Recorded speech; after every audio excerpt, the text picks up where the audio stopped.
Find vet before buying pets for Christmas, Britons warned. People who are considering buying dogs and cats for Christmas are being asked to check if they have access to a vet before they buy due to shortages caused by Brexit and Covid.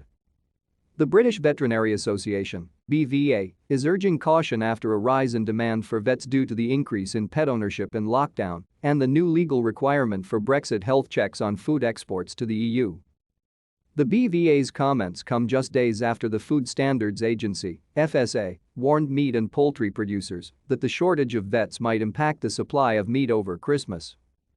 To stay up to date with latest top stories, make sure to subscribe to this YouTube channel by clicking the button above this video. The BVA's senior vice president, James Russell, said the shortage of vets could also affect domestic animals.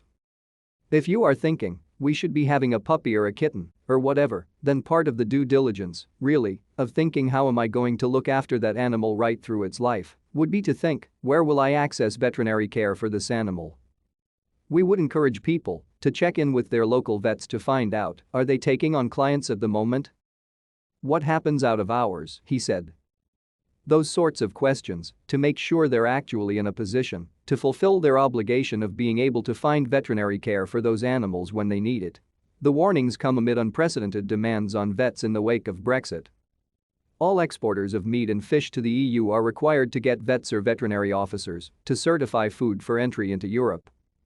Earlier this year, exports of some fish from Scotland were halted because Brexit rules required every box of seafood to be inspected and signed off as healthy by vets before being placed on a truck for Dover. Russell said the new certification process was consuming vast amounts of vets' time. From 1 January to the end of September, our professionals spent 210 years' worth of time completing export health certificates, he said.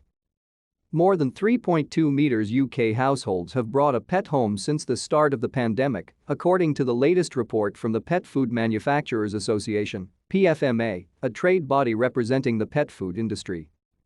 Russell said part of the problem was that so many of the vets working in the UK were from the EU, particularly those working in abattoirs. We're seeing much fewer of those coming into the country. Both a combination of Brexit and Covid, he added. On Wednesday, a senior government official told the Public Accounts Committee that the UK had built up sufficient numbers of vet and veterinary officials to conduct the checks on food and animals by offering free training to those interested in doing the work. However, the committee's chair, the Labour MP Meg Hillier, questioned whether the work with exporters was diverting vets from dealing with cats and dogs or sheep and all their private practice.